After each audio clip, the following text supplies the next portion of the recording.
আজকে কচি একটা ভালো লাউ পেয়েছি, একদম কচি লাউটা। তা লাউটা দিয়ে আজকে পায়েস বানাবো ভাবছি। লাউটা ছাড়িয়ে এবারে কেটে নেব। আমি সবটা নিয়ে নিয়ে অর্ধেকটা নিয়েছি, অর্ধেকটা নিয়ে এবার এইভাবে ছাড়িয়ে নিয়েছি। আর এই যে এটাতে করে গ্রেট করে নেব। এই যে দেখো আমি গ্রেট করে নিয়েছি। এই ছোটটা দিয়ে আমি গ্রেট করেছি, বড়টা দিয়ে করিনি। বড়টা দিয়ে করলে একটু মোটা মোটা হয়ে যাবে, ওই জন্য আমি ছোটটা দিয়ে করেছি। হাঁড়িটা গ্যাসে বসিয়ে দিয়েছি। আমি হাঁড়িটার মধ্যেই আমি ঘি দিয়ে দেবো, অল্প একটু ঘি দেবো।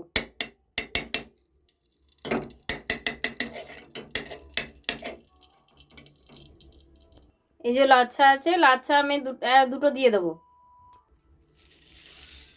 এর আগে আমি তোমাদের গিয়ে গাজর দিয়ে করে দেখিয়েছি, তোমাদের দেখেছো বোধহয়। ভালো করে ভেজে নেবো এটা।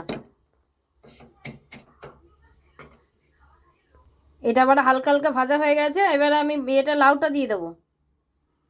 এইরকম ভাবে চিপসে নিংড়ে নেবো, জলটা বের করে দেবো।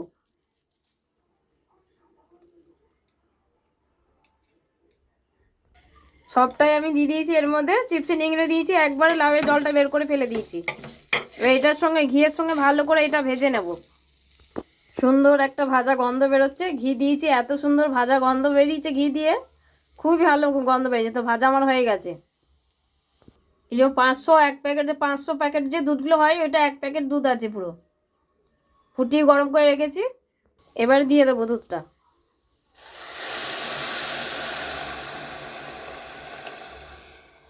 এবার দুটো ছোট এলাচ দিয়ে দেবো, দুটো তেজপাতা দিয়ে দেবো, কটা কাজু কিশমিশ দিয়ে দেবো। এবারে পরিমাণ মতো চিনিটা দিয়ে দেবো। পায়েসটা আমার হয়ে গেছে। সন্ধেবেলাকার টিফিন তো ভালো হবে, এটা দিতে পারো, বা তোমার রাতে রুটির সাথেও এটা খেয়ে খাবারে রাখতে পারো। রুটির সাথে তো একটু মিষ্টি হলে তো খুবই ভালো হয়। তো এরকমভাবে যদি তোমরা বানাতে পারো, দেখো খুবই ভালো হবে খেতে। লাউ তো কেউ বিশ্বাস করবে না লাউ দিয়ে এরকমভাবে পায়েস বানানো যায়। তোমরা একবার বানিয়ে দেখো, ট্রাই করো একবার। যতক্ষণ না নিজেরা বানিয়ে খাচ্ছ ততক্ষণ কিচ্ছু বুঝতে পারবে না। আমি তো বলবো খুব ভালো হয়েছে। তোমরা যতক্ষণ না নিজে বানিয়ে খাচ্ছ কিচ্ছু বুঝতেই পারবে না। আগে নিজেরা বানিয়ে খেয়ে দেখো, তারপর তুমি আমাকে বলবে যে না সত্যি ভালো না খারাপ, তারপরে কমেন্ট করে আমাকে বলো। এইরকমভাবে আমরা আগে পানি ফলের পায়েস করে খেতাম খুব। আমাদের পানি ফলের পায়েসটা খুব ভালো লাগতো খেতে। আগে আমরা খুব বানিয়ে খেয়েছি। লাউ দিয়ে, কচি লাউ হলে তো খুব ভালো হতো। আমরা শুধু যে লাচ্ছাটা দিয়েছি, এটার মধ্যে শুধু আমরা লাউটা দিয়েই করতাম। তো লাচ্ছাটা ছিল বলে এটার সঙ্গে মিক্স করে দিলাম একটুখানি, ওটাও তো শেষ করতে হবে, সেই জন্য লাচ্ছাটা এর সঙ্গে একটু মিশিয়ে দিলাম। এই যে আমার হয়ে গেছে, আমি ঢেলে দিয়েছি, কমপ্লিট হয়ে গেছে আমার। দেখেছো কত সুন্দর লাগছে দেখতে, খুব ভালো না খেতে? আমার তো খেলাম দারুণ লাগছে খেতে।